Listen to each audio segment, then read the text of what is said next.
नमस्कार, मैं हूं मनोज कुमार और आप देख रहे हैं हमारा चैनल मिस्टर मनोज एंकर। तो आज है 29 मई, दिन है आज शनिवार। तो आइए सबसे पहले ज़िले के सुर्खियों पर डालते हैं एक नज़र। ज़िले में पिछले 24 घंटे का कोरोना का आंकड़ा नहीं जारी किया गया है ज़िला प्रशासन के द्वारा।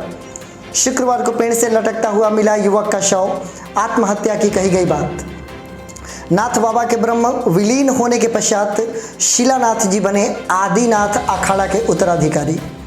युवक को जहर पिला मारने की कोशिश, अस्पताल में दाखिल। तो आइए अब खबरों को पढ़ते हैं विस्तार से।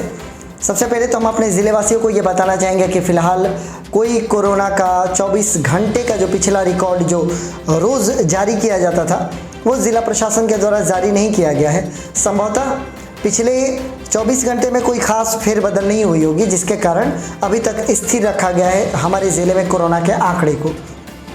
लेकिन यह इस बात की तरफ भी इशारा करता है कि हमारा ज़िला अब कोरोना मुक्ति के कगार की तरफ आगे बढ़ गया है। तो आप सभी एक बार पुनः बधाई के पात्र हैं, हमारे ज़िला के जितने भी लोग हैं। आज अगर मैंने बक्सर टाउन की यात्रा की, मैंने वहाँ पर कुछ देखा बक्सर में, प्रॉपर बक्सर में, चूँकि सुबह का समय था तो बहुत सारे लोग घरों के बाहर निकले हुए थे, उनके ज़रूरत के सामान भी खरीदने ज़रूरी है। वहीं पर लग्न से संबंधित सामान भी लोग खरीद रहे हैं। तो कहीं पर भीड़ देखा गया, कहीं पर लोग सतर्कता दिखा रहे थे, कहीं पर पुलिस की लगातार चौकसी देखी गई। तो ये कुल मिला जुलाकर ऐसा कह ले कि बक्सर जो कि मेन टाउन है हमारे ज़िले का, वहाँ पर भी लोग लगभग अपनी भूमिका का निर्वहन कर रहे हैं और वो इस समय की भयावहता को समझ रहे हैं और अपने जिम्मेदार नागरिक होने का परिचय दे रहे हैं। तो ज़िले का जो पुराना अपडेट था वही अपडेट हमारे ज़िले में अभी भी बना हुआ है। अभी कोई नया कुछ हुआ नहीं है और हम आशा करें कि अब ऐसा कुछ हो भी नहीं जो कि मैं कोरोना अपडेट लेकर आप लोगों के पास आऊं और आपको कोई भयावह न्यूज़ दूं। मैं नहीं चाहता कि ऐसा कोई भी न्यूज़ हमारे पास है। और यही कारण है कि दूसरी बार जब मैंने कोरोना अपडेट आपको देना शुरू किया तो सबसे पहले मैंने रिकवर्ड लोगों की संख्या बताई, बाद में मैंने इन्फेक्टेड लोगों की संख्या बताई। इसका मुख्य उद्देश्य था मेरा कि हम आपको डराएं नहीं, बल्कि आपको सचेत करें। हम आपके ऊपर पड़ने वाले साइकोलॉजिकल प्रेशर को कम करने की कोशिश कर रहे थे, क्योंकि एक समय ऐसा आ गया था कि पूरे इंटरनेशनल मीडिया में, पूरे नेशनल मीडिया में लगातार इतनी भयावह तस्वीर पेश की जा रही थी इस कोरोना को लेकर, इस दूसरी लहर को लेकर, कि न केवल आप बल्कि हम सब लोग साइकोलॉजिकल प्रेशर में आ गए थे और जिनको बुखार नहीं भी होना था उनको भी बुखार हो जा रहा था। तो अभी स्थिति सामान्य है। हम ईश्वर से प्रार्थना करें कि स्थिति सामान्य रहे और हम अपने ज़िले को कोरोना मुक्त कर सकें। आगे बढ़ना चाहेंगे। शुक्रवार को एक युवक का शव पेड़ से लटकता हुआ पाया गया। यह जो मामला और ये जो वाकया घटित हुआ स्टेशन के समीप 11 नंबर लॉक के पास ये घटना घटित हुई शाम के समय में। उस युवक की पहचान की जा चुकी है, जिसका नाम प्रिंस तिवारी है, जो कि 28 वर्ष के हैं। उनके पिता का नाम भृगनाथ तिवारी है, जो कि बैरी गाँव के रहने वाले हैं, जो कि इटाड़ी थाने के अंतर्गत आता है। पुलिस जब वहाँ पर पहुँची, मुफस्सिल थाना की पुलिस जब के पहुँचने के पश्चात परिजनों को सूचना दी गई। परिजन वहाँ पर आए और परिजनों से जब ये बात की गई कि ऐसा क्यों हुआ है, तो परिजनों का ये कहना था कि दोपहर के वक्त ये युवक घर पर आए थे। वो अपना स्मार्टफोन अपने घर पर रख दिया, छोटा वाला मोबाइल लेकर घर से निकल पड़े। अब क्यों युवक ने आत्महत्या की और ऐसा कारण क्या है, इसको अभी ज्ञात नहीं किया जा सका है। पुलिस ने शव को पोस्टमार्टम के लिए भी भेज दिया है।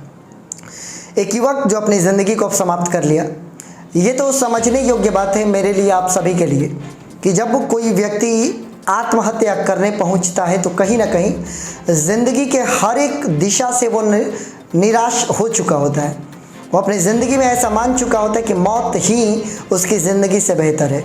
तो ज़रूर युवक के साथ ऐसा कुछ हुआ होगा, लेकिन इसके बावजूद ये कहना कि ज़िंदगी में आने वाली मुसीबतें हमें हमारे आत्महत्या के लिए प्रेरित करती हैं, ये उचित नहीं होगा, क्योंकि ज़िंदगी की किसी भी समस्या का समाधान आत्महत्या कर लेना नहीं होता।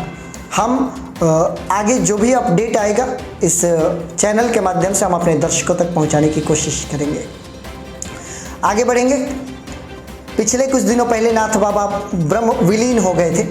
पूरे बक्सर ज़िले में इस बात की चर्चा चली थी, क्योंकि इनके अनन्य भक्त और अनेकों भक्त हमारे बक्सर ज़िले में हैं। तो नाथ बाबा के समाधि लेने के 40 दिन के पश्चात कार्यक्रम संपन्न कराकर, धार्मिक अनुष्ठान करके नाथ बाबा घाट पर और नए उत्तराधिकारी को चयनित किया गया है। इस बार आदिनाथ अखाड़ा के उत्तराधिकारी बने शिलानाथ जी। अब तमाम भक्तों में एक बार पुनः अपने आराध्य को उनके बातों को बताए गए रास्ते पर चलने की कोशिश करेंगे, अपने आराध्य की श्रद्धा करेंगे और उनकी बातों को सुनकर अपने जीवन में और धार्मिक बातों को सुनकर अपने जीवन को अच्छा बनाने की कोशिश करेंगे। तो ये कार्यक्रम संपन्न हो चुका है और नए उत्तराधिकारी घोषित किए जा चुके हैं। शिलानाथ जी आदिनाथ अखाड़े के उत्तराधिकारी होंगे। आगे बढ़ेंगे। युवक को जहर पिलाकर मारने की कोशिश की गई, अस्पताल में युवक दाखिल हुए हैं। हालांकि मामले की जब जांच पड़ताल की गई तो पुलिस ने ये पाया कि जिन लोगों पर आरोप लगाया जा रहा है जहर पिलाकर मारने की, वो पहले से ही दोनों ही परिवारों के बीच में विवाद रहा है। बहरहाल जो पीड़ित पक्ष है, जो पीड़ित व्यक्ति उनका नाम है प्रकाश पंडित, जो कि 22 वर्ष के हैं, पंडितपुर के रहने वाले हैं। इनका ये कहना है कि अपने गांव से दूसरे गांव ये जा रहे थे सीएसपी से कुछ पैसा निकालने के लिए। बीच रास्ते में राजू पंडित और उनके साथी मिलकर ज़बरदस्ती उन्हें जहर पिलाने की कोशिश की। अगल बगल के लोगों ने देखा तो उनको अस्पताल में ले जाया गया और उनको सुरक्षित बचा लिया गया। वहीं राजू पंडित जो कि पीड़ित आरोपी पक्ष है इस बार, उनका ये कहना है कि बहुत पहले उनके परिवार के एक व्यक्ति की हत्या हो चुकी है जो कि गार्ड का काम करते थे और जहां तक हमें याद आ रही है कि इस मुद्दे को भी हमने अपने चैनल के माध्यम से उठाया था। उनका ये कहना है कि चूँकि अभी जो पक्ष अपने आप को पीड़ित बता रहा है प्रकाश पंडित, इन लोगों पर आरोप लगा हुआ है पहले से हम लोगों के द्वारा और उसी का प्रतिपक्ष के रूप में, उसी के प्रतिक्रिया के रूप में इन लोगों ने जानबूझकर राजू पंडित पर आरोप लगाया है, जैसा कि इनका कहना है। दोनों ही पक्षों ने अपनी अपनी बात रखी है, एक दूसरे को पीड़ित और एक दूसरे को आरोपी बता रहे हैं। बहरहाल यह कार्य पुलिस का है कि मामले की तहकीकात करे और हकीकत का पता चले और हकीकत और वास्तविकता के आधार पर पुलिस कार्रवाई करे। तो यह हमारे बक्सर ज़िले का अपडेट है, जो कि छोटा ही न्यूज़ बुलेटिन था आज का। हम खुश हैं ये सोचकर कि कोरोना धीरे धीरे हमसे दूर जा रहा है, लेकिन लगातार आप अपने सतर्कता को जारी रखेंगे क्योंकि WHO ने भी ये चेतावनी दी है कि तीसरी लहर भी कोरोना की आ सकती है। तो हमें अपने जीवन शैली में कुछ बदलाव कर लेना होगा, कोरोना के अनुकूल अब अपने जीवन शैली को ढाल लेना होगा। मास्क की एक आदत लगा लें, भगवान करे कि जल्दी से छुटकारा भी मिल जाए, लेकिन अभी खतरा पूरी तरीके से टला नहीं है। आप अपने रक्षा को स्वयं ही सुनिश्चित करें, ज़िंदगी को बचा कर रखें। जीवन अगर सलामत रही तो तमाम कार्य हम अपने जीवन में कर सकते हैं। आप सुरक्षित रहें, सकुशल रहें, कोरोना से बचे रहें और तमाम विपत्तियों से आप बचे रहें, ऐसी हमारी कामना है और आप हमारे साथ बने हुए हैं। इसके लिए आप सभी का बहुत बहुत धन्यवाद।